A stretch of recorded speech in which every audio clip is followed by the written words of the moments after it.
Hey, this is Emily Soderback of Scarecrow Video's Viva Physical Media. Hi, this is Matt Lynch, co-host of Viva. The Projection Booth podcast is sponsored by Scarecrow. Try out Scarecrow Video's rent-by-mail service. Choose from over 155,000 films and get Blu-rays, 4Ks, and DVDs, all delivered directly to your door. Visit scarecrowvideo.org today.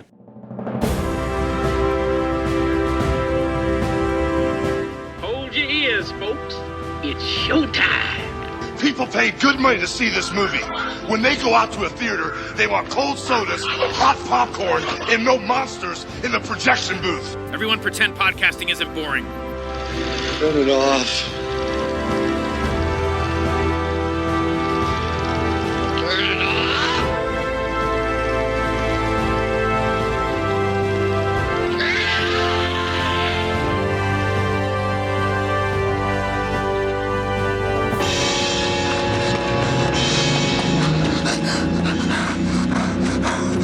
Get it over with. No! You have to show me what a tough guy you are. You're getting old!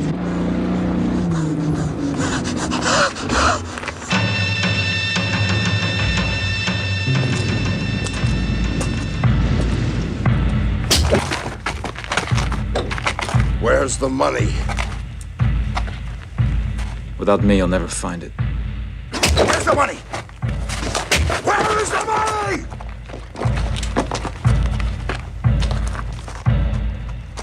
Enzo! Thank God you came along. You gotta take me with you. Don't worry, I'll pay you. You saved my life.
Where's the money?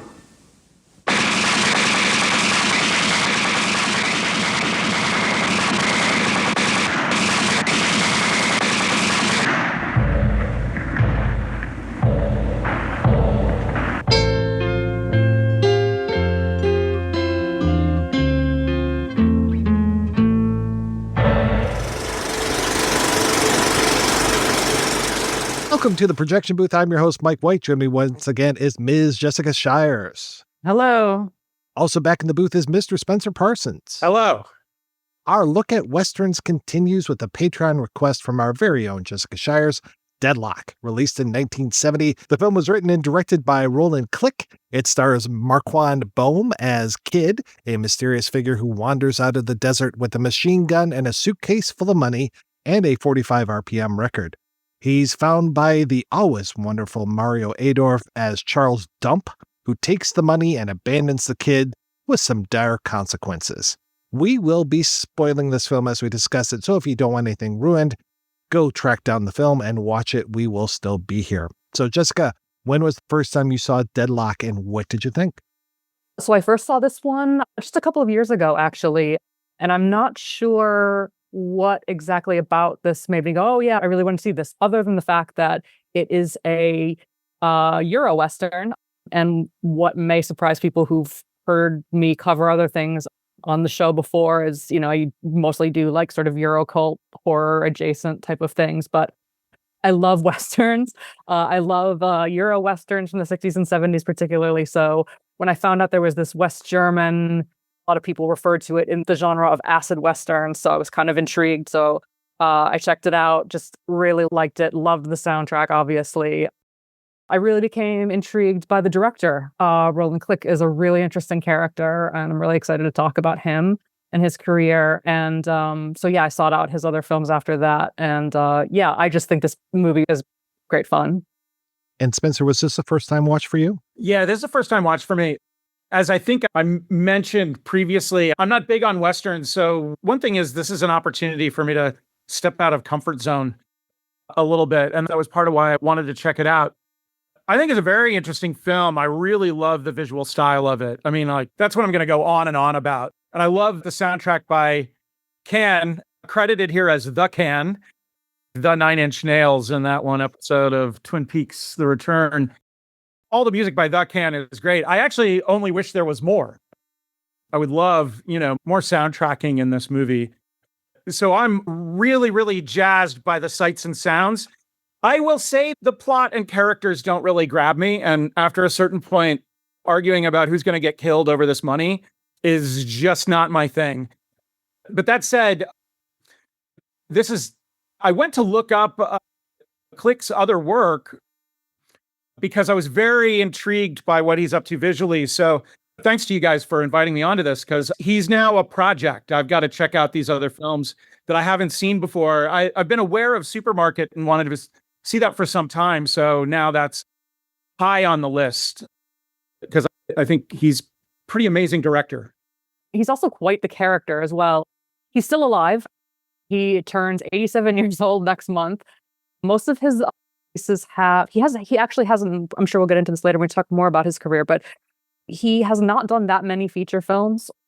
He gets lumped in, I think, with the new German cinema, Fassbinder, Herzog, a lot of these people, young German directors who are working around the same time, but his work is a lot different for reasons that we'll get into at some point.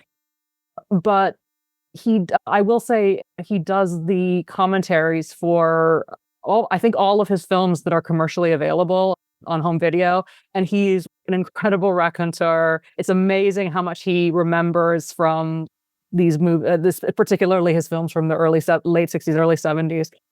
He's got great stories. He's a really fun interview. If you've seen the documentaries, 2 documentaries with him, great stuff. He's like incredible to listen to, and he's just got a million stories to tell. So engaging with his work has been really fun.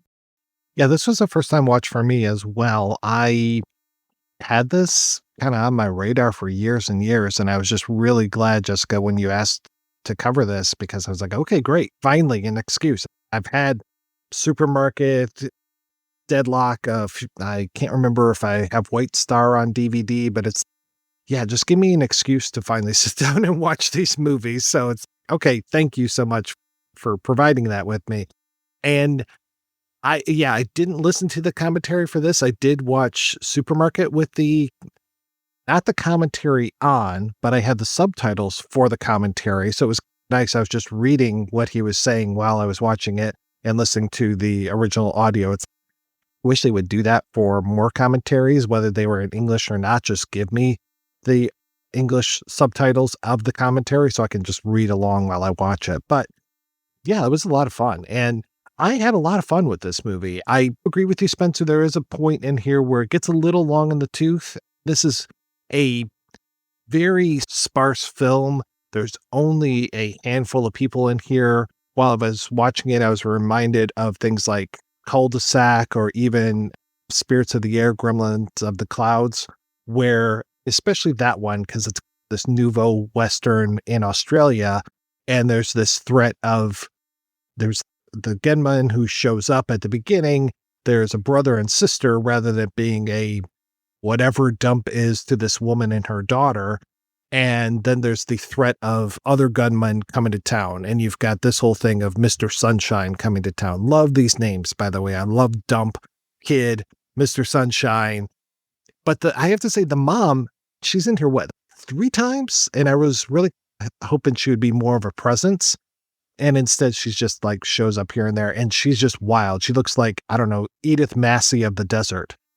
Yeah, she's apparently a famous Israeli actress, and I'm sure we'll get to talking about later on about the location and things like that. But she was a local actress because this film is shot in Israel, so she was just like a well-known actress that they probably just pulled in locally for the part. Well, she has this really different energy that not only is evident however she's shot, but she's also shot differently from the other characters in the movie. She gets these big, wide angle, almost directly into camera close-ups moving around with her, and nobody else does. And it's it's interesting because she makes an impression anyway, but then it's pretty clear that something about the way that they were working together required this other way of shooting. And I kind of love that. We can describe this as a Western, but there were moments too where I was completely thinking of a noir. This feels like this could be something that Jim Thompson could have written, where you've got these bizarro characters who are under a lot of tension. I think especially if we had learned more of Dump's backstory to find out why the hell he's here in this mining town and what the hell's going on with this former mine. And I love when he has these moments where he's, I have police authority, because he's just the first time you see him, you get a beat on him so easily. First off, Mario Adorf has a fantastic face. I love the shape of his face. But then just to see that outfit and the big hole in his sweater, and that he always is wearing multiple layers of clothes. At one point later on in the film, he dresses up in a suit. And meanwhile, the kid is almost always in a suit, if not completely through the entire film, this light blue, powder blue suit that just gets dirtier and dirtier as we go along. So I'm like, okay, are they going to kind of switch places? And they don't. But yeah, it's just watching the outfits that these people are wearing that's kind of telling its own story.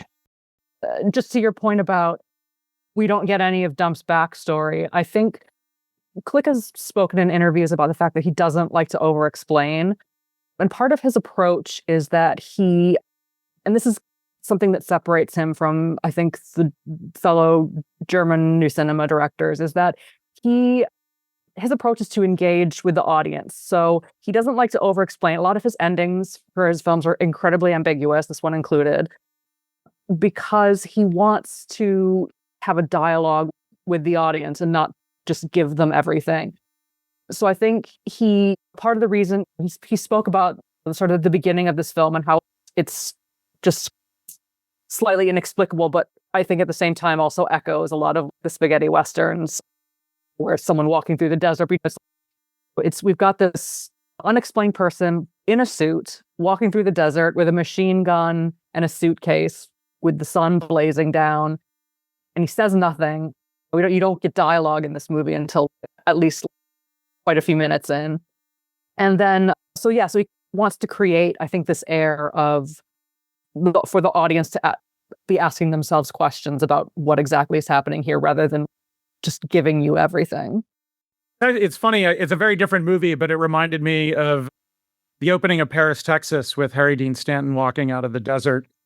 Obviously, it's a common idea to the Western, but the iconography here with the suit, like Harry Dean Stanton with his red hat, it creates a similar kind of man from nowhere vibe that goes to very different places in these movies.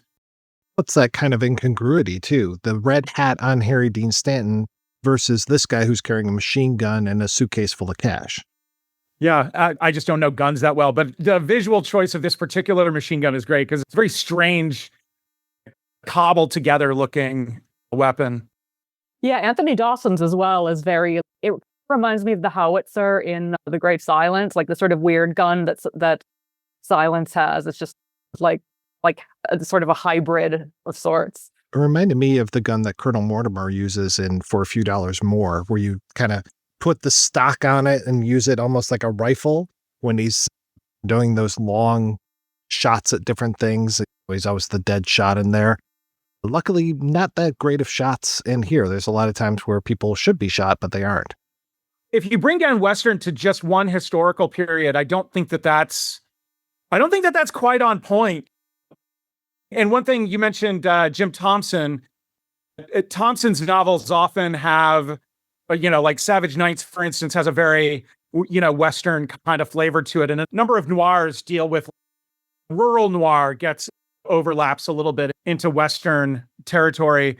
But we really have the iconography and then extremely stripped down, but a very typical kind of, Western setup of the lonely man walks into this place, interacts with three people who are there until a bad guy then also converges so that we can build up to a kind of final showdown. That's one of those kind of classic Western plots that then is just really reduced here because we have like a Samuel Beckett style number of characters in this town. And I do think there's beyond whatever budget issues there might be or anything else, this is definitely being played as a hyper abstracted Western.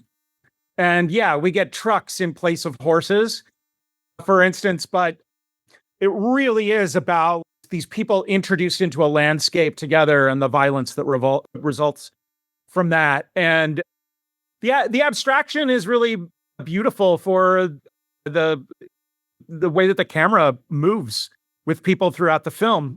Nearly every shot is beautifully choreographed, and we get such an expressive range of relationships of the camera to these characters and to the landscape, and some really beautiful trickery. When I see camera moves like this, there's a part of me as a filmmaker that starts, in my mind, diagramming what kind of track is it, where is it, are they using a zoom lens in the move and everything, and all those things are present. But there are a number of places in the movie whereas stripped down as everything is, I actually was wowed by going, oh, I don't know how to diagram this. I'm not sure. The way that we're relating to the characters feels so bespoke and of its moment that it's not diagrammatic camera work. And I really appreciate that about it. I think, as I said, Klick is going to be a sort of project for me because anybody that shoots this way, I feel pretty ride or die. I think he also works narratively in a similar way because yes, we know from sort of objects in the film, we can guess that it's taking place sort of in and around 1970, based on the jukebox and the kind of cars we see and the clothing. You do know what time it's set in roughly. But I mean, I think it's easy to forget. And I think because it channels spaghetti Western so well, I think you sort of are able to sort of lose yourself in the fact that this could be happening in the Wild West. And I think that's partially because it's so sort of, it is so desolate and isolated. And we have so many visual trademarks of spaghetti Westerns in there as well, mingling with the sort of modern props that I think I think this is why this film and some of Klick's other works as well, because I think this is something that he works across his films, is that he really does create like films in the zeitgeist of the time he's making them in. So they always feel really fresh. Like even now, because he's able to, possibly sounds a little contrary, but because he's able to set them in this point of time, he's able to make them still relevant decades later and feel interesting and fresh, whereas some films might feel dated. It's interesting. Last week on the show, we covered Cemetery Without Crosses. And in that, the first time you see the writer-director Robert Hossein in the film, he's living in a ghost town. And he's this artifact man out of time. And I would say that Dump is very similar as far as the place that he lives at is so completely run down. And I think that the production design of this shack, for lack of a better term, the shack that he lives in is so completely run down. You just see the wear and tear of the boards and everything. Everything is a mess. Stuff is just piled on top of each other. It is just absolute chaos. And you're just like, why is he even here? This is a former mine is he protecting the mine? Is that why he has quote unquote police authority? But you've got like these big rooms. One of the first times that we see the daughter character, she's in this blue painted room. The windows are all smashed and broken. And then you get like, she's there by a piano, and it's, what the hell is this room? What did this used to be? Was this like some sort of gathering place for these offices for the people that ran the mine? But just, yeah, it is so empty. And then you get things like his friend Enzo coming through in that really beat to shit car that is completely covered in dust. I love when he's like spitting in his handkerchief and rubbing the window and everything. And he's just got all that shit on his car, but especially all the crucifixes that are on the car. Okay. And that's where we really get this whole idea of the commerce stuff, because he is such a vulture when it comes to how much he's charging for things, and just always trying to upsell. And he's got these dirty pictures that he's handing over to dump, and just, oh, you like that, huh? Yeah. How about $5 for that kind of stuff? Oh, I'll throw it in for free. He's just a real character. And I really just how, because he's only the 6th character in here, and that's it. I think we just get 6 people. Yeah. I just love the huge bag of toilet paper that he hands over. This big plastic bag of and like eggs and like a huge plastic bag of toilet paper. This is among Westerns that, whether intentionally or not, feel post-apocalyptic. That it's so stripped down, it's so run down. We're down to 3 people. We're like arriving with toilet paper. There's a post-apocalyptic quality that then renders the money that's at the center of this so absurd. What is money worth within the world as we're seeing it? What is it worth at all? Which I do think is, an intentional absurdity here. That they care so deeply about all this money, but within the available evidence of what this world is, how much is it worth anyway? It reminds me of some of our current billionaire class being concerned with what might happen in an apocalyptic event. And the realization that, their money isn't actually going to get them out of that. That even if the money allows them to survive, how long can that go on? Where is that going to go? Who will work for them when money isn't worth anything and pay is not an option? These kinds of strange things. So it takes my mind to that place. And I find it interesting. One of the repeated images of the film is this cowboy on top of, the building. And it has this arm that's been kind of broken and is dangling, in the wind. And we come back to that a number of times. So the kind of outrageous level of desiccation to the world is something that I found absurd and fun, and one of the more compelling elements of the story. But you'll enjoy Supermarket when you get around to watching. I think he does play around with societal issues, and I think money is definitely a theme that pops up in more than one of his films, because Supermarket is about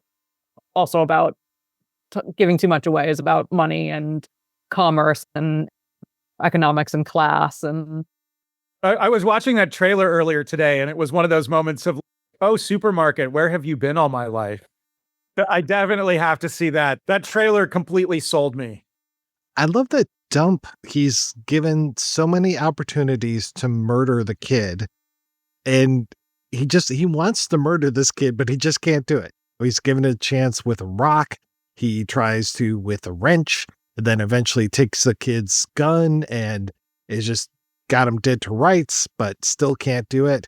And then at the end, it comes back to bite him in the ass when he's got the gun on Mr. Sunshine, and he finally fucking pulls the trigger. The only time he's able to pull the trigger, and the gun's empty. But this whole movie is him trying to work up the courage to shoot this gun. He talks so big, but he's never able to back it up with anything. Even when it comes to him living with this mother and daughter, and he's just pining for this daughter the whole time. I don't know what kind of relationship he has with the mother, but I want to say that his friend Enzo, the salesman, is like, did you get with the daughter yet? It's no, not yet. So I'm still pining for her, and she's still traipsing around in her little dress. And I love that she's absolutely mute.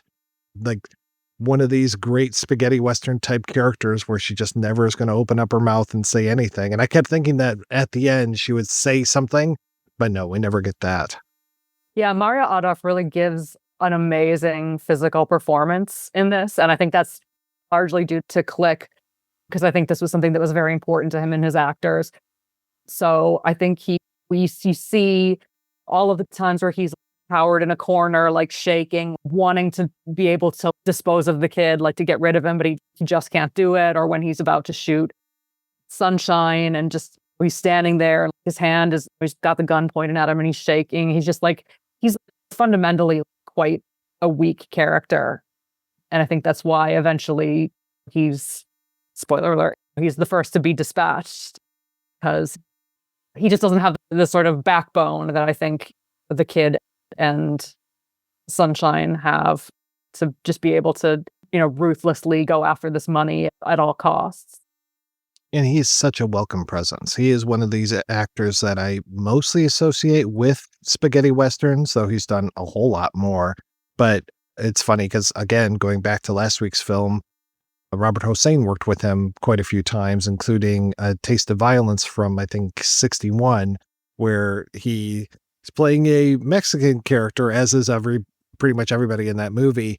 He has this kind of international quality to him where he can play different ethnicities, but no matter what he's playing, he just always has this great presence to him. And like I said, that jaw is just, it's a wonderful thing that he has. I was curious, did you guys watch the English dub of this or the German dub of it?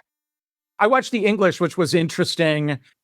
And then I realized, maybe I should have watched the German but then again, when you're in the land of, this is maybe not a spaghetti Western, but it's more like a Spätzle Western or something.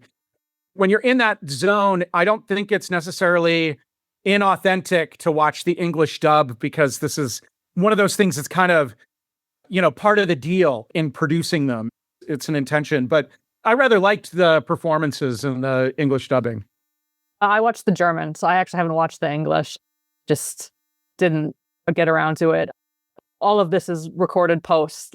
His movies are all posts, like many were, especially spaghetti westerns. So yes, they may have different qualities, but essentially there is no version with the original sound. Even in German, Marquard Bohm was dubbed by another actor. Obviously, Anthony Dawson is going to be dubbed. I don't know if he did his original voice in the English dub. I'm suddenly curious about that, and I don't know if Adorf did. I think he did. It sounds like him, but yeah, it's because everything is, and again, this was something that Klick liked to do, is he actually liked to put things together, the audio together in post, because he liked to create what he called like a musique concrète, the sound, the ambient sounds. And when he goes through the commentary, he's pointing out like, oh yeah, that truck sound is great.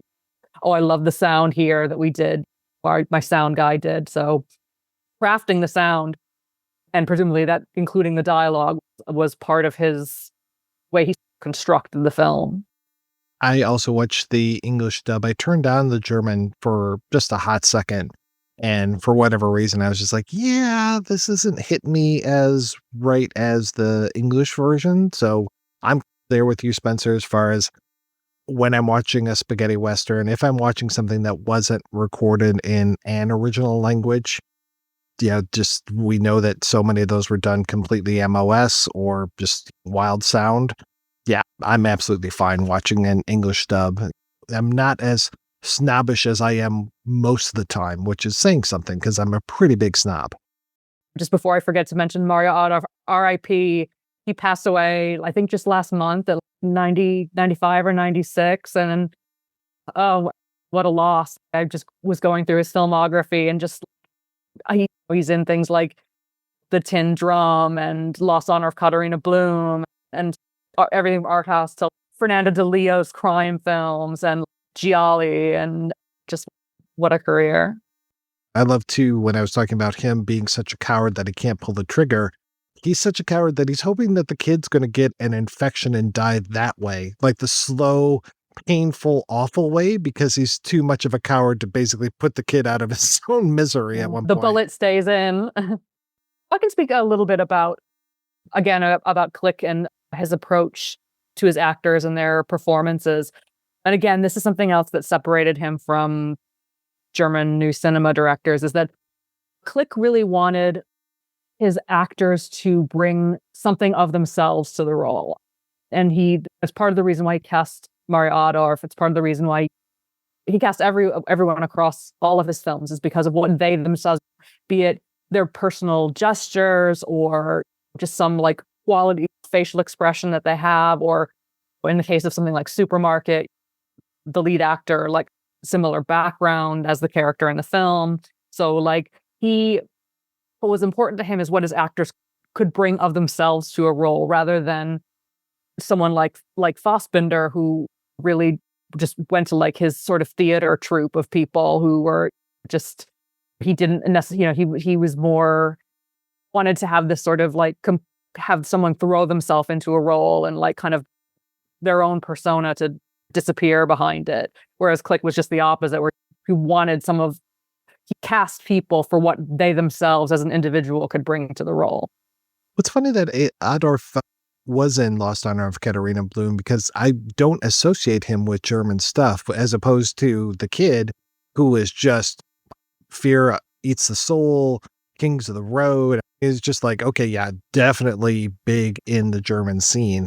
And I had not realized that Adorf, he was also in Weak Spot, the Peter Fleischman film. That's my weak spot, is Peter Fleischman. I love his stuff, and it's just like, okay, when am I going to finally talk about Dorothea's Revenge on this show? One of these days, I promise we will, but I really enjoy his stuff. And then I associate, even though I know he was in, hundreds of movies? No, I guess about 88 movies he was in, Anthony Dawson. Even though he wasn't in that many spaghetti westerns, I still just 100% associate him with spaghetti westerns. And my God, what a face that guy has. He's like is he Scottish or English? He's like the Scottish John Carradine. He was Scottish, yeah, by birth, yeah. He's great in Death Rides a Horse. He's great in the Bond films as well.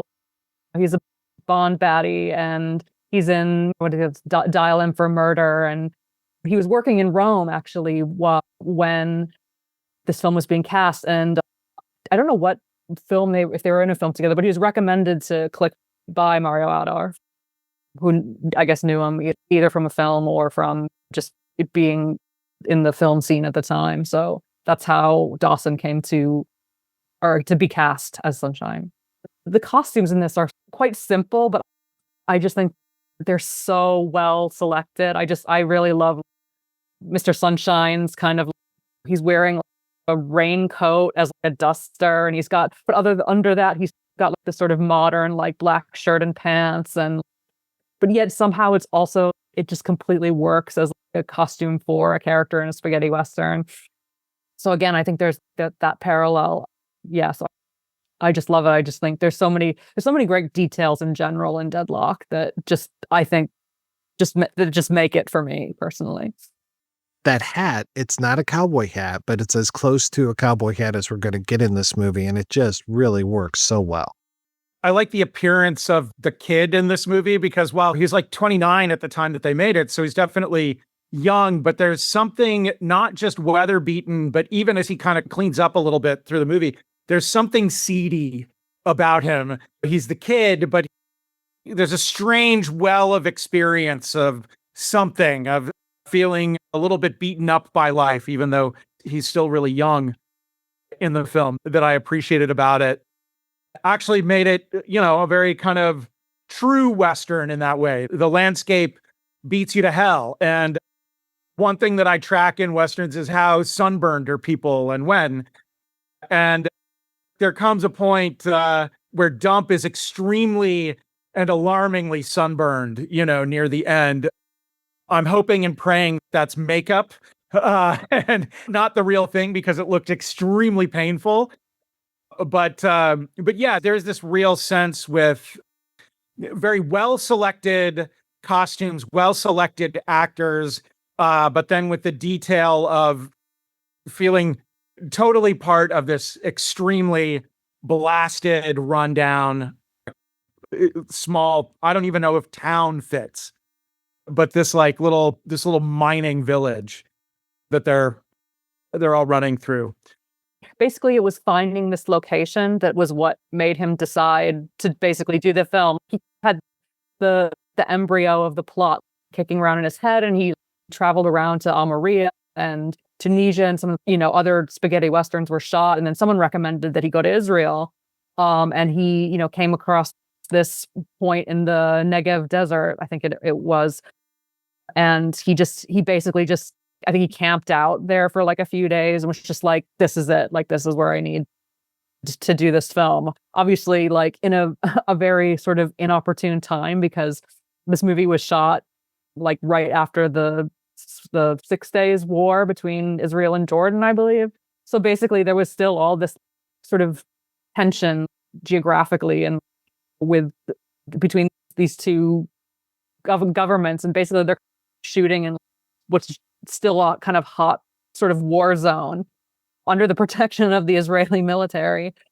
So yeah, so it was basically Klick tells these great stories about how sometimes they had to shut down all the lights because there was like enemy fire or there was a threat of enemy, like it's just it. And Klick says that he thinks this sort of heightens the sort of the tension and gives it this sort of highly charged atmosphere because all of this was going on and it was such a sort of hot spot.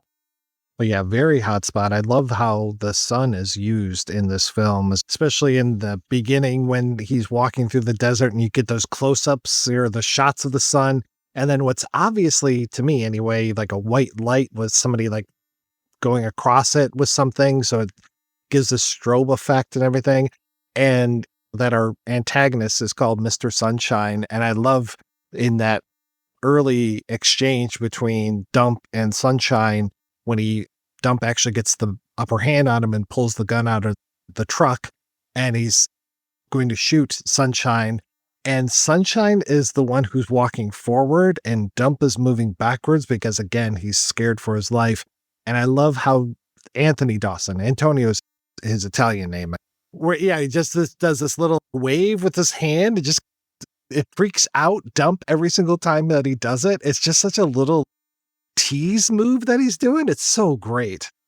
And I think those are exactly the kinds of things that Klick, as I was saying before, it's like little gestures and like little things that like Dawson, he doesn't say so necessarily in the commentary, but I'm sure this is something that Dawson just came up with and Klick went, great, yeah, I love that. Just do something with your hands, and just Dawson just improvised, and it just, what does it mean? Who the hell knows? But it works great. It just looks fantastic. Yeah, I think the sun, just to go back to that as a theme, is just like the sun, obviously traditional symbol of warmth and life giving, and it's just such a brutal, like malicious force in this film. Like starting from that very first scene, I just want to say, like, this opening credit sequence is really like one of my favorite because you've got the walking through the desert, inexplicably in the suit with the suitcase and then also the can music is like building up with these drums, and all of a sudden it's like the title comes with the glare of the sun and the title across the screen. It's so great. It's just like I remember watching it for the first time and just going, oh yeah, I'm gonna like this. It really reminds me a lot of The Good, the Bad, and the Ugly in that whole sequence when they're going through the desert and Blondie and his skin just looks so awful and his lips just are all cracked and everything. I just love how brutal that whole thing is, and just the way that Tuco's just teasing him with water and everything. Oh, it's so nice. I think there are tons of parallels to that film in this. Obviously, you have this, I mean, it's not difficult to sort of map those characters onto the ones in Deadlock. I mean, you really have, like the Clint Eastwood character as the kid, and, Tuco as Adorf, and Dawson as Lee Van Cleef, and the Angel Eyes. And then, you have that in mind, and then you get the scene where the three of them go to the cemetery looking for the grave with the money. I'm just like, this, and I love that movie, and I love a good reference. So, I mean, I thought that was, I'm sure some people would argue like, oh, he ripped it off. I'm good. I'm just like, I just think it's a great homage. It's really fun. Well, also as homage, it's like doing with what you have, because that cemetery pops up, and every time I see it, I'm thinking of The Good, the Bad, and the Ugly. And it's a really interesting cemetery because obviously it's not enormous and mythic like in The Good, the Bad, and the Ugly. It's little, but it's also loaded in relationship to like the number of people that we see on screen. There's a lot more dead people than live people in this movie, just on the basis of like all those crosses crowded into that tiny little space for the cemetery. So I think it's like, yeah, homage, whatever. It becomes its own kind of iconography within this film to import that. And back to the son. Oh man, this is just like the beauty of the editing of the son at the beginning, but then as a payoff at the end, when Mr. Sunshine is going to finally murder the kid, and spoiler, he doesn't, but in the moment that he is, this montage of sun and eyes and gunfire and everything is just, it's pretty great. Another great sort of sun scene, one of my personal favorites, is when the kid is delirious, having this literal fever dream as he's suffering with this gunshot wound, and he has this vision of Jessie, the young woman, standing on the roof with the sun just behind her, so she's just this sort of shadowy outline, and just like there's this great weird and I guess this is where the sort of acid western, if you will, influences come in, because it's very psychedelic. It's very the camera's kind of wobbling in this weird way, and she's just standing there. It's just such a beautiful shot. I really love it. Her introduction is also psychedelic. She's just leaning against the door frame, but she's well lit from the front, but she's also so backlit by the sun that it creates this halo, and it feels dreamy or like a hallucination in that moment. The kid is not in great shape, but when he looks towards this door, there she is this kind of shimmering figure. And it makes me wonder, is she real? Is she a memory? What are we going to find out? And of course, she's real, but that's also, is she a memory or is she a dream or whatever is part of the vibe here. Asking that question before confirming that somebody is part of the diegetic world of the movie. I like that there's an echo there too when you see him later on and he's got the mirror and she's across the way and she's on the building and he's got the mirror and shining the light at her that way. And you get that nice echo too of Dump counting to 3 and gets up to 2 before Mr. Sunshine takes the gun away from him. And then at the end, when it's the big showdown between the kid and Mr. Sunshine, that there's also a count to 3. But that's just a bizarro scene because I think he counts to 2, and then rather than killing the kid, he massacres the girl, and then he massacres the mother, and then he can't get his gun off on the kid. The kid ends up just taking the gun away and ends up killing Mr. Sunshine. But yeah, during that whole thing too, you've got, yeah, like you said, the psychedelic, the mouth open on Mr. Sunshine, and the camera's practically going inside of his mouth, and it's just this madness with the way he's shot in that scene. He's just like almost as if the sun is driving him crazy. Like that kind of feels something like that, or inciting some kind of psychosis. There's a great shot in here too where there's the bullet that was pulled out of the kid comes back a few times, and he's like walking down the middle of the street in the ghost town basically, and you've got Mr. Sunshine. I think they have yet to see each other again for the first time, and Sunshine though like lifts up a window and is looking at the kid as he's walking, like this porthole kind of thing. And I'm just like, this so reminds me of Yojimbo or A Fistful of Dollars, where it's like the way that the Undertaker would always be looking at things and just observing stuff. I always enjoyed that about that film. Or my other favorite moment of that film is like when Yojimbo is up on the high tower looking down at everybody and looking at the two gangs coming together. He's like sitting in that privileged position.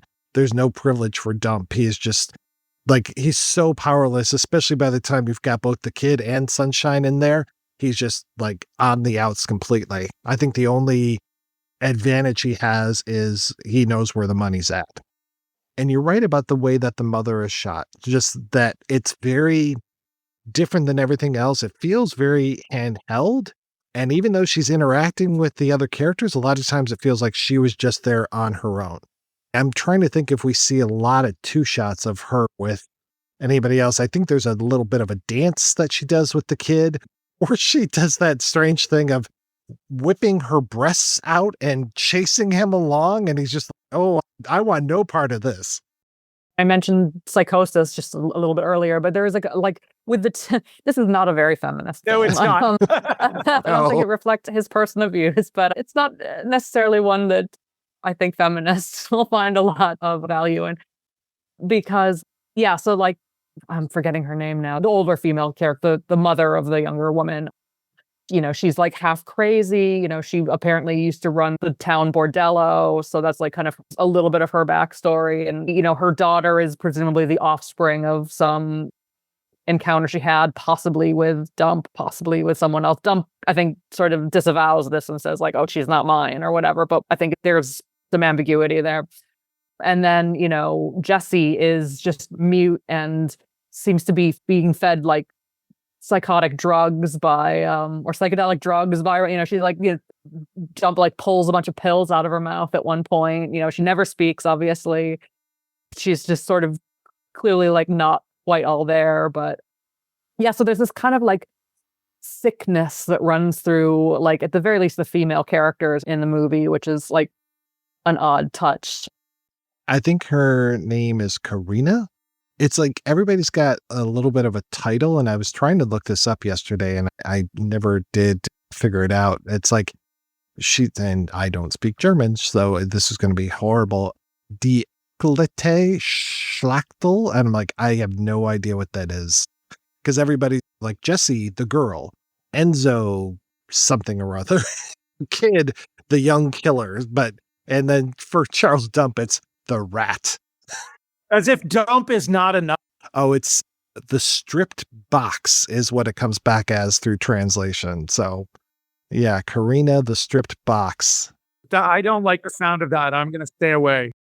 When you talked about the use of the trucks instead of horses, and yeah, it definitely puts it in a very particular time using these trucks, even though they're all older and beat up. But I want to say, and please correct me if I'm wrong, Jess, the whole idea of vehicles, like it feels like Klick is very into vehicles. I think you definitely see that in Supermarket. Sure. And in his first, it's really interesting that you point that out, actually, because now I'm like, oh yeah, and he does this in his first film, which is called Bubchen, which it really means little boy, but I think it gets translated to English as like little vampire or something like that. The movie has nothing to do with vampires, but again, cars play a huge, without giving too much away, vehicles play a huge part in the storyline of that film as well. So that's very interesting, because that is, the more I think about it, the more I see that as the sort of, he does use vehicles a lot in his films for various purposes. Yeah. I just looked up Enzo's title from German to English is The Wretched Snoop. Very appropriate. This is fantastic. I'm wondering where these descriptions come from. I compared the mother, or the snatched box. I can't remember. I compared her to Edith Massey before, but honestly, she looks like she would belong also in a Jodorowsky film. This does bring to mind a couple times of El Topo for me, or even more the Holy Mountain. I think she could be in the Holy Mountain. Jodorowsky actually saw this movie I don't know if you guys have heard this story about, just a little bit of backstory. So this in 1971, this movie was initially the West German selection for the Cannes Film Festival, and it was going to compete. And based on if you believe the way Klick tells it, the powers that be in West Germany did not want this film to be the official selection for West Germany. They wanted something that was more traditionally in the German new cinema. So they picked something else instead. I can't remember what I looked it up. It's a movie I've never heard of. It clearly didn't have to stand the test of time, from what I can tell. But Deadlock was shown out of competition elsewhere at the festival, and Jodorowsky attended a screening of the film and then spoke to him afterwards and said like how much he liked Deadlock and how great he thought it was. And I think they were basically probably made around the same time, so I don't think it would have been possible for Klick to have seen El Topo until much later, or sometime later. I don't know. He doesn't mention at what point he would, if he has. But he basically said, oh yeah, Jodorowsky and I, we just sat around eating from the cold buffet at the screening. And so, yeah, apparently Jodorowsky was a big fan. Sounds like a lot of people enjoyed this movie. And I was reading on the Wikipedia, it was like he got tons of offers after this to make more spaghetti westerns. Yeah, and he turned them all down because he didn't want to repeat himself. He just said, I did that. This was my Western. I want to do something else now. So again, really kind of like working within, the zeitgeist of the time. Like, okay, well, I've done my Western now. I want to do something else that a few years later, I want to do something that's relevant to 1973 or whatever, whenever he started to make his next film. Again, and just to go back briefly to Klick's approach to filmmaking, and he got accused a lot of, and again, this is why he was never really fully accepted by the new German cinemas, because there was always a kind of a commercial, or what was perceived to be a commercial element to his films. And Deadlock made money. Not all of his films were commercial hits, but I think he was accused of, because he had this approach of wanting to engage with the audience. He said he wanted to make movies that were not in the ivory tower. He wanted to make movies that audiences would want to come and see and thereby engage with. So I think this was interpreted as an attempt to make commercial films. So I think he was accused of being a sort of a populist filmmaker. He just wanted to please audiences, whereas I don't think it was quite that simple. Yeah, I'm surprised that this movie made a lot of money.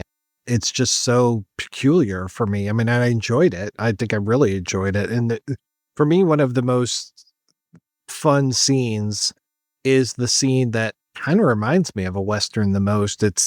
There's this great little bit of business of the kid having a 45 in his suitcase and his briefcase of money. And then you see the 45 being played, like there's the jukebox and you see the 45. There's just the 145 in the entire jukebox. And I love when it's skipping this kind of like diegetic music, and the way that Adorf just gives like a little, nudge to the jukebox. But then there's the whole thing of them having a drink. I love when he takes the drink and puts it over his shoulder, and they're going to come back with that. The Glockenspiel. Yes, the Glockenspiel. You don't get a Glockenspiel in movies very often.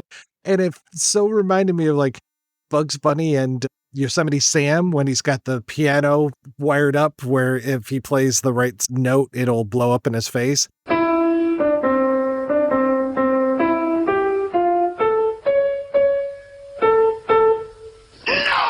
that's not it.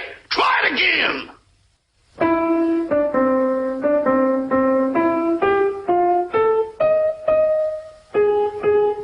Oh, you stupid rabbit.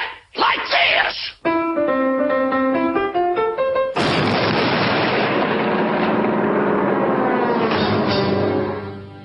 But instead he's just like trying to play the Glockenspiel, and Anthony Dawson keeps shooting out the last note of the music he's trying to play. And you get that great framing of his eyes through the Glockenspiel of those eyes. It's so good.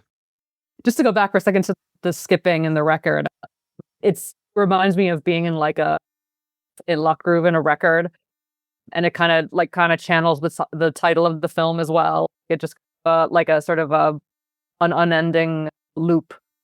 Yeah, when it came to the title of the movie, I was very curious what it was going to mean, because for whatever reason, and I guess it was just the art on the DVD/Blu-ray that I have, not that compelling. It's like the girl's face above, and then there's a truck and maybe dump on the cover. And I'm just like, what the hell is this movie? I have no idea what this is. It's very unappealing. And so I was just like, Deadlock, what is it? Is that like do they have collars around their necks? And if they run past a certain point, their heads are going to explode? What does this mean? And then I was thinking of the Sarah Paretsky, V.R. Warshawski book that V.R. Warshawski's based on.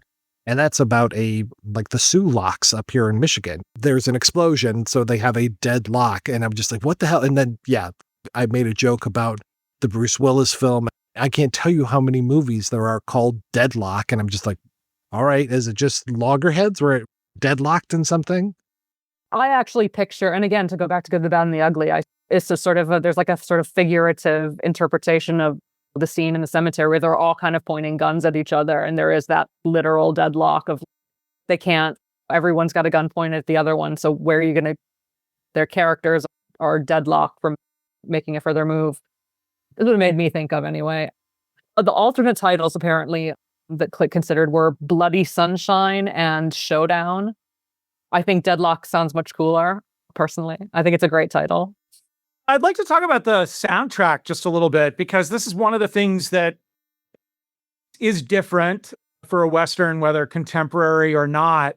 We've got the 45 is in there, but also the non-diegetic soundtrack music and what Can contributed a really odd, different kind of feeling. Just, it's one of my favorite kinds of soundtracks where it feels at once really off topic and yet perfectly apt. Something about the rhythms and the guitar feedback and whatnot that's going on in Western music is really fascinating to me. And I was interested to find out that they participated in the sound design, that in the editing process, they were looking at the movie, and they were also contributing bits of sound and musical things that didn't sound like music into the overall sound design for the movie. You know, that's the kind of way I would love to make a movie, and it never seems to work out. Their effect on this film, I think, is really interesting. And then the place that it has on, what turned out to be kind of a big deal album for them, soundtracks, and sort of in their early discography, building up their reputation. This soundtrack is actually like really important to that. And the way that these songs play on the album, because I was listening to the album, before we got on here, is really, really interesting. And I'm just curious about some of your feelings about how this works as soundtrack music. I love it. It's one of my favorite elements of the film.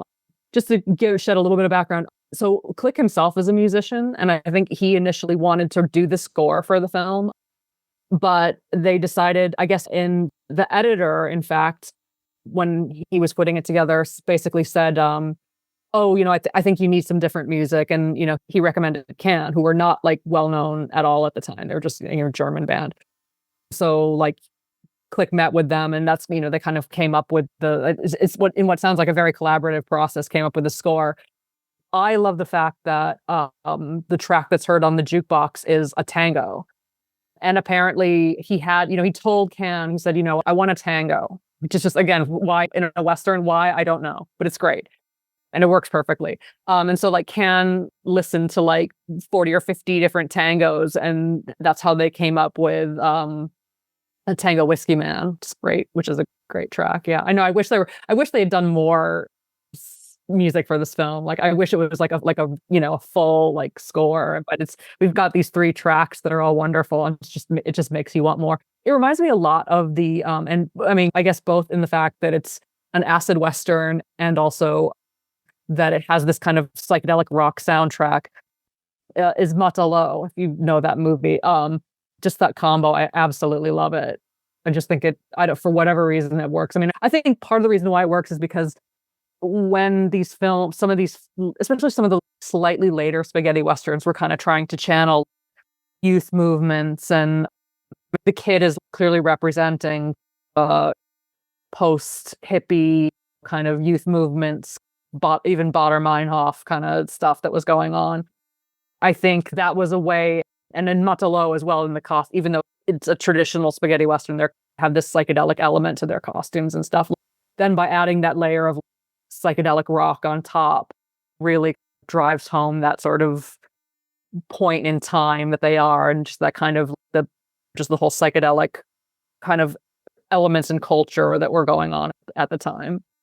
I want to say that the scene that really inspired them for the Tango Whiskey Man scene was where, I want to say it's the whiskey gets employed, but also the whole Oklahoma Kid Goodfellas scene with them shooting at Adorf's feet, and him, the way that he has to dance, and they're just like, yeah, you dance for us. And then he comes in, and that's when they say, okay, yeah, we'll take a little bit out of the whiskey. I love how Dawson does that, like shakes a little bit out and then gives him the rest of the bottle, and then eventually just pours it down his throat.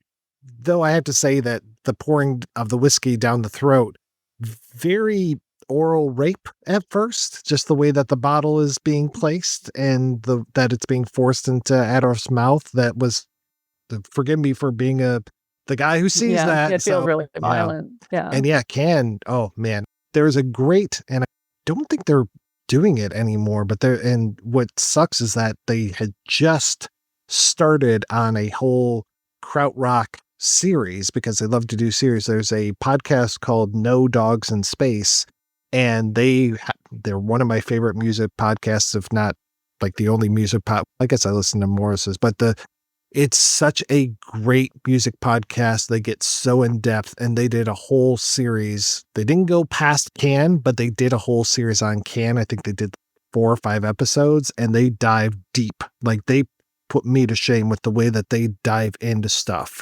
And so to hear them talk all about the history of Can, I love the story of the lead singer and that he really wasn't that good at German or English and just would go with the flow, and just the way that all of that music came together.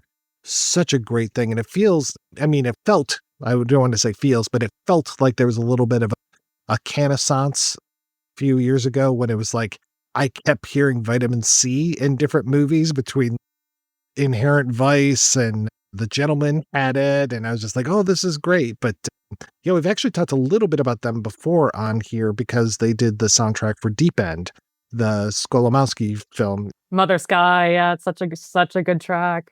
Wonderful. And that's another great, I'm so glad. If you guys hadn't already covered that film, it would definitely have been one of my picks. I absolutely love Deep End. It's great. And yeah, that track is amazing. But yeah, I agree with you. I wish there was more of their music here, but what we do have is Chef's Kiss. Yeah, so good. You would think that, like in Italy, where a movie becomes popular and then a bunch of directors rush out to pump out a bunch more to capitalize on the success. You did not have that in Germany. This is very much a standalone film. And there's a little bit of history with Germany and Westerns, because in the early 60s, mid 60s, there were these films in East Germany, which were like adventure novels that were adapted into Western films. I haven't seen them. I've seen just a few clips. They're like really cheesy, and they're like, they're like Karl May, who wrote these novels that were then adapted by the DEFA and were very popular. And then they petered out around 67, 68, something like that. So then you didn't have anything in Germany there were a lot of co-productions where, in fact, just going back to The Grey Silence, I think is possibly a German co-production. I can't quite remember, but there weren't any sort of German language, German produced Westerns until Deadlock came along. And so what didn't happen is a whole bunch more German Westerns. They didn't pick it up. And again, I think that's because there was so much focus on this sort of young intellectual group of filmmakers who were doing, and again, I'm a huge Fassbinder fan, so I'm in no way denigrating directors like Volker Schlendorf or Fassbinder or Alexander Kluge, but they're much more intellectual. Although I will say, and I don't know if you guys have seen this film, Fassbinder actually it's not really a Western, it's more of a Southern Gothic movie. It's called Whitey. It was done the same year. It's a really interesting kind of weird entry into his canon. It is almost, again, it's not really a Western, but you could view it in that lens because it's set in a sort of Western-like kind of period. So that's an interesting one. I think that's maybe, as far as I know, that's like the only one that came close to touching on what could be perceived as a Western. I just remember there is another character in this movie that you see for about 30 seconds, and that's the guy on the train that kicks Dump off of the train when he throws the bag of money onto the back of the train, or at least you think it's the bag of money, and I kind of wish it was. That's great. He's got that gigantic wrench, that huge wrench that he's hitting him with. And then he basically gets the money, right? No, he doesn't, but it's just, it is one of these weird moments of, okay, what happened here? Where are we in the movie? Like total absurdity. And they did that in one take because apparently because the budget was so low for this, not surprisingly, like basically this was just like just a train that was just like a freight train that they had to time it to make sure So he's running at just the right speed to miss it as it's moving. And just, so it was like they just had to set everything up and like they had one chance to get it right. And it's just like that. I think that is just so amazing to me considering how complicated the setup actually seems. It's a great one. Yeah, I kind of wish that the money had been on that train, and that was just because that would have been one of those Jim Thompson endings where it's just like, okay, nobody gets the money. Who gets the money? The conductor gets the money. Chris Borgnine from Emperor of the North Pole gets the money. Yeah. Well, no, it's interesting. I guess this is something I should credit to the movie, just causing that lasting confusion for me, because in the moment I was like, oh, wow, the money is just going to go away on the train.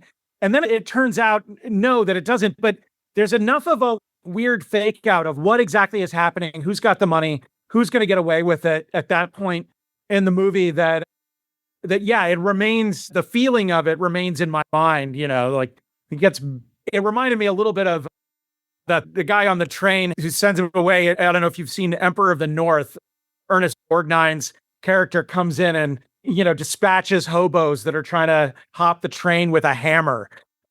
And this giant wrench was like kind of a nice step up for keeping a guy from hopping the train. But the bag stayed on. I don't know what's in the bag, but it took off with the train for good. Yeah, I think I just took it as like a sort of desperate attempt to get the hell out of there.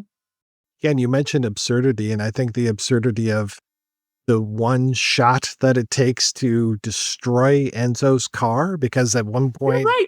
after the train goes by, Dump is like, okay, I guess I'll go back, and then here comes Enzo coming. Wouldn't you know that Mr. Sunshine's in the passenger seat? Sunshine gets out, Enzo rolls away, and he's like, I shouldn't have let that guy go. And it gives the gun to Dump. It's like, okay. And he shoots with one shot, the whole truck explodes. It's wow. I think that's the first and only time that Dump actually kills someone, right?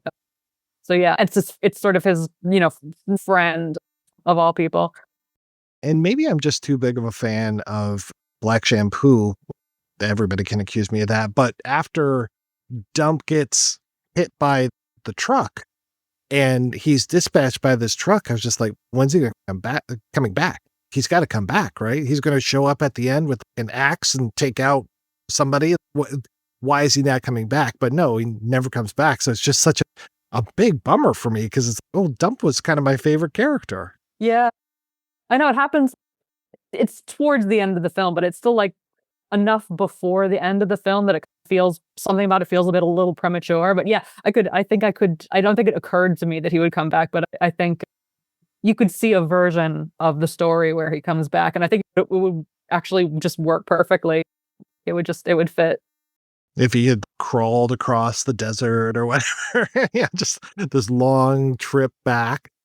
Because yeah, it's just amazing that it's like, who's got the gun, who's got the money, and just the way that they can take the guns away from each other so easily at times. And then, yeah, they're just constantly like swapping the money, who's got it now. And like I said, I thought I was right there with you, Spencer. I thought the money was on the train, and then, it's going to come back in this other way. And then it's Sunshine leaves and finally is smart enough to open up the briefcase only to see, sorry, old man. I love that scene. It's so great. And again, just the old man, and this ties into something I mentioned earlier about the kid and being a representation of youth culture. There's a kind of an interesting cross-generational kind of dialogue battle that's happening, and it plays out especially in the scene where Dump is about to get run over, and basically the kid is saying something to the effect of, you're too old, you haven't got it anymore, egging him on and just playing on his Sunshine's potential insecurity at being an old man and not being as able to pull things off that like the kid. Because I think one thing we didn't mention is that where the money comes from in the first place, which is apparently from a robbery that Sunshine and the kid pull off before the film starts. And the reason why the kid has a bullet in his arm is because Dawson shot him, and he says something like, you put this bullet in my arm. So basically there's this element of like potentially characters who were once friends or partners at the very least. And this element of betrayal that like adds this extra layer of mistrust between the characters. And I can definitely see that as being a generational mistrust. You mentioned, and I'm going to fuck up the name, is it Bader Meinhof?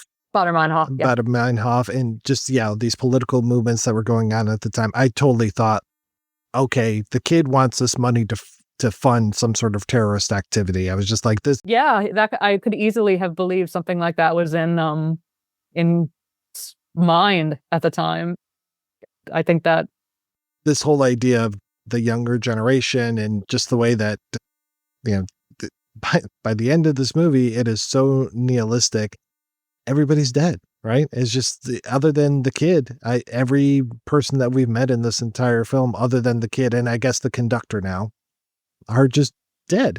And I don't even know if we get a shot of the money at the end. I think we just get a shot of the fake money in the briefcase. And so I think the money is still buried in the cemetery, perhaps. Yeah, under the grave of Arch Stanton. And so maybe that's where he's going, yeah. I think Jessie's end in this is just so sad. She's just the sort of sweet, tender, innocent character basically all the way through. And then she has this love scene with the kid and clearly falls in love with him. And then you see her, it's the only time she changes. There's only 2 times that characters change clothes in this movie. It's when Dump puts on a suit to have this final showdown with his counterparts who are also wearing suits or suit-like clothing, not a sweater vest with a hole in it.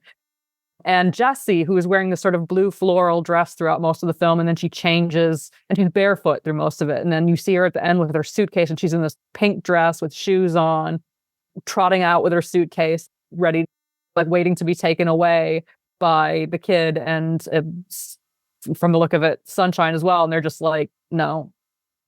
Or at least Sunshine. I can't remember exactly how it plays out, but it's Sunshine basically says no, she stays behind. And then he stays behind as well. And that's when he says something like, why don't you just kill me now? And he throws the gun out and put yourself. Yeah. Yeah.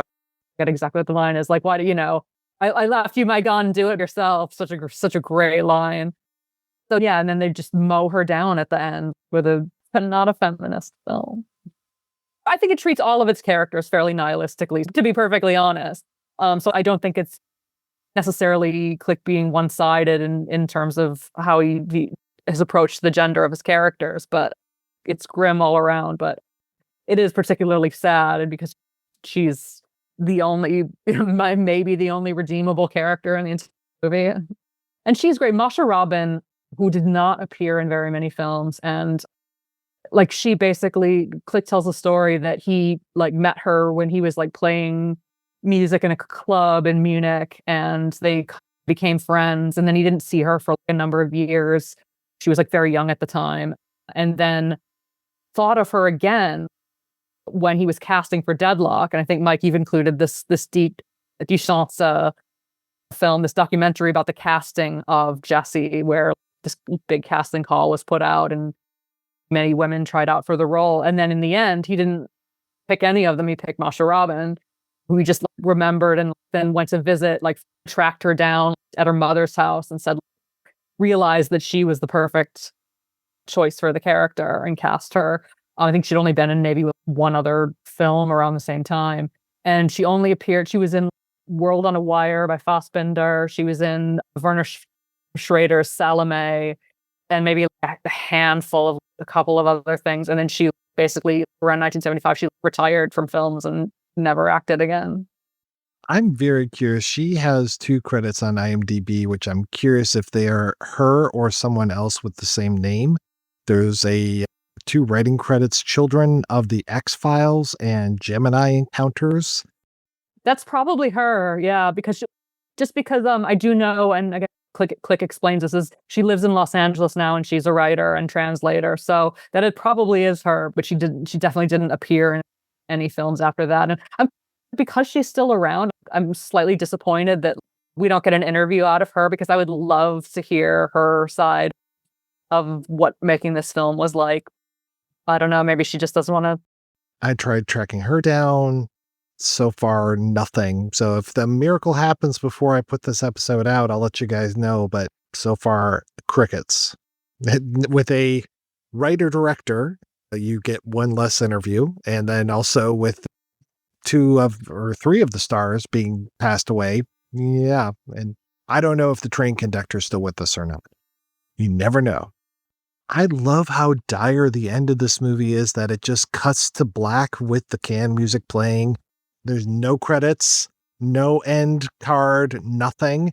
And the way that the kid is just kind of wandering back to this mining town-ish type thing. Is he going to be the new Dump? Is he just going to hang out here for the rest of his life? Or will he take the money and go do some terrorism, like I was saying? It is a classic Klick ambivalent ending for sure. Yeah, Boobchin is great. I actually just watched that one for the first time preparing for this because I really wanted to see it and like have some sort of background of Klick's. That's from 1968, his first feature. It's great. It is so dark.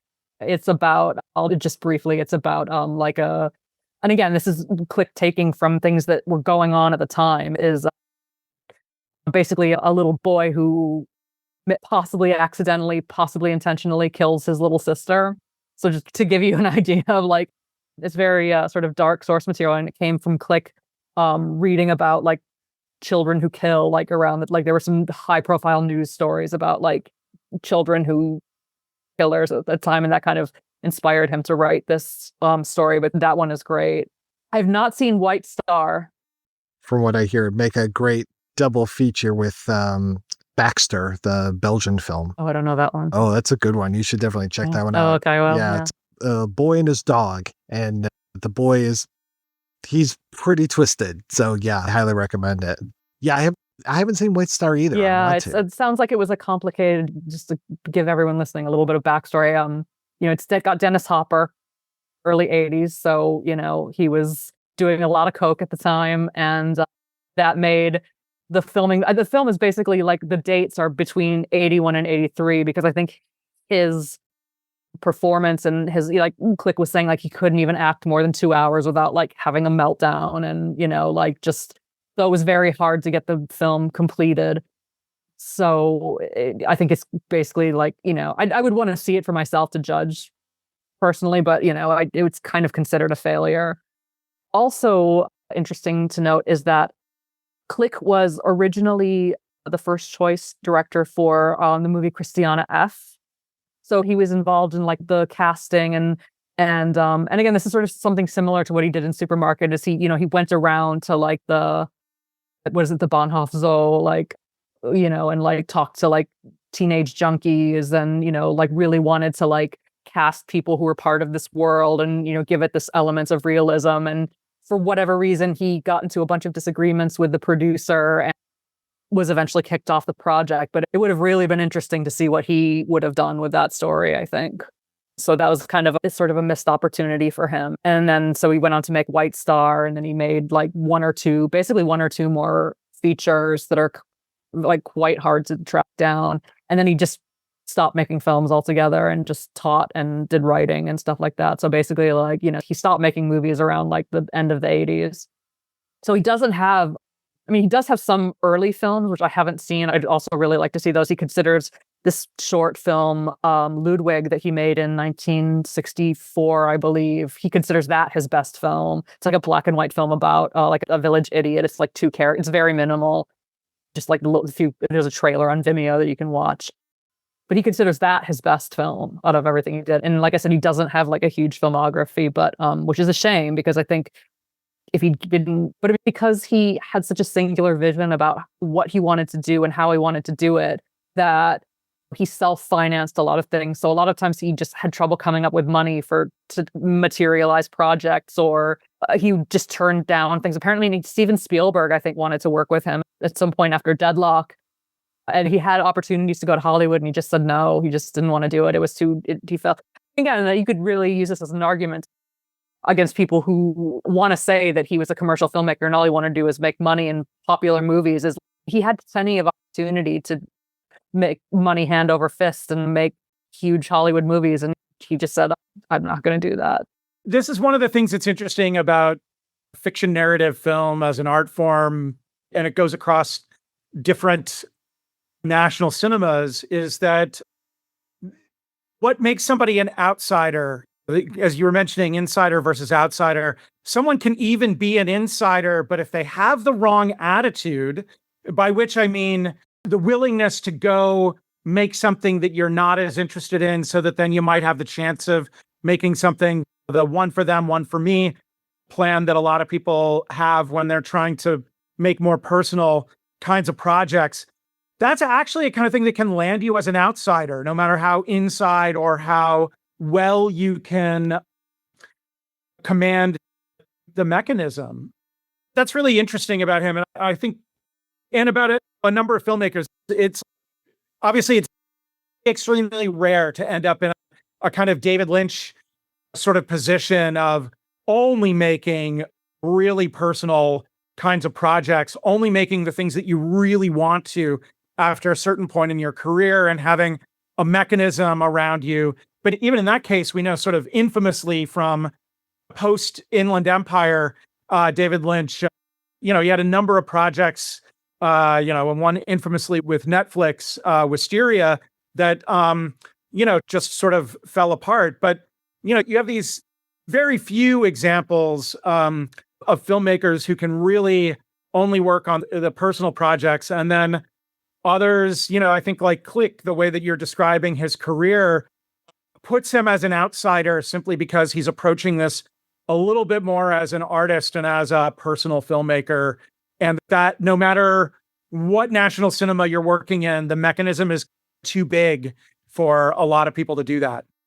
Love the fact that he worked with Hopper, and I would be very curious to see that, because I know it's not necessarily his In the Wilderness period, which I would consider to be a little bit more like mid-70s, when Hopper's making things like Crush Proof and I don't know, The American Friend is mainstream, but Mad Dog Morgan, he was definitely off his rocker. It's just so interesting to track his career, because man, oh man, just even right around the same time, it was like Rumblefish, Osterman Weekend, Human Highway. It's like, these are just amazing and amazingly different films. And after Out of the Blue as well. Oh yeah. After A White Star comes out, and I know again the timeline is always weird with when you shot it versus when it comes out.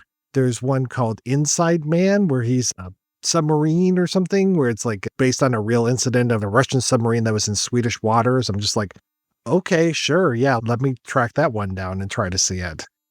What a wild career. And yeah, I'm like you said, I'm very into seeing more of these Klick films. Yep. I highly recommend. Yeah. This is a great beginning. And actually this conversation makes me want to rewatch Deadlock, because maybe it's one that requires some repeat viewings to at least get me to the place that I'm fully appreciating everything that's in it. Well, from your comments here, it doesn't sound like you didn't appreciate it at all. So no, I did. But I honestly, at a certain point, I'm just listening to you guys, because I had a certain kind of experience where I guess I would say this is aesthetically, I was really into it, but it became a little empty for me at a certain point. And I think that's maybe more on me than it is on the film, because certainly by the end, I was like, I got to see Supermarket. I got to see other films by Klick. This is a really great director. I just don't know if I totally vibed with this one, but I don't know. Maybe my next viewing will be the one where I totally vibe. All right, we're going to take a break and play a preview for next week's show right after these brief messages. Matt from Viva again. And Emily, looking for something superior to streaming? A place with more than 10 times the selection available on literally all of the streaming services combined? Check out Scarecrow Video's rent-by-mail service. Select from an unparalleled collection of over 155,000 films and get Blu-rays, 4Ks, and DVDs delivered directly to your door. Get in on it now at scarecrowvideo.org and rediscover the wonders of physical media.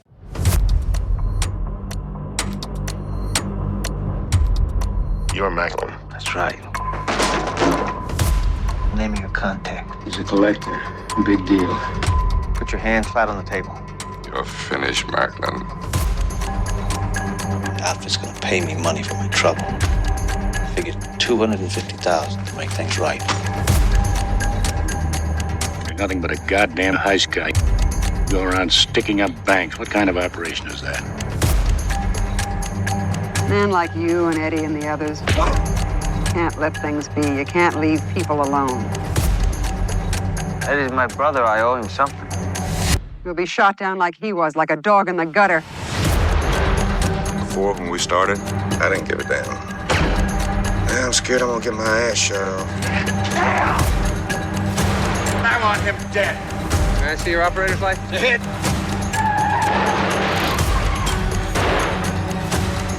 Someday I'll be sitting here and you'll get killed and I won't even know. Anytime you're ready. I'm ready.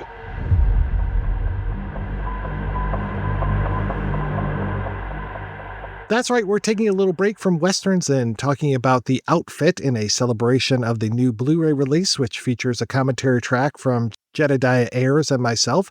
Until then, I want to thank my co-hosts Jessica and Spencer. So Spencer, what's the latest with you, sir? It's summer, so I'm finishing a movie. That's as much as I'll say. And Jessica, what's new in your world? Back in April, I was very excited to be invited to co-introduce screening of The Image, which I previously did an episode of the projection booth for in New York at the Metrograph with Ashley West and Rob King, who wrote the book on Radley Mesker. It was really fun to meet them and get to talk about the film in front of an audience. It was brief, but it was cool.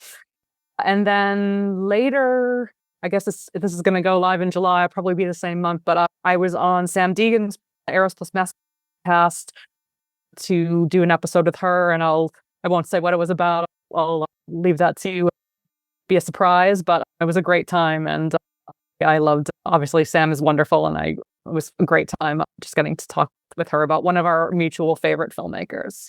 Thank you so much, folks, for being on the show. Thanks to everybody for listening. If you want to hear more of me shooting off my mouth, check out some of the other shows that I work on. They are all available at weirdingwaymedia.com. Thanks especially to our Patreon community. If you want to join the community, visit patreon.com/projectionbooth. Every donation we get helps the projection booth take over the world.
Want to support physical media and get great movies in the mail? Head over to scarecrowvideo.org and try Scarecrow Video's incredible rent-by-mail service. Right, Matt? That's right, Emily. The largest publicly accessible collection in the world. You'll find films that are entirely unavailable elsewhere. Get what you want, when you want it, directly to your door. Again, visit scarecrowvideo.org now and watch us on Viva Physical Media every Sunday.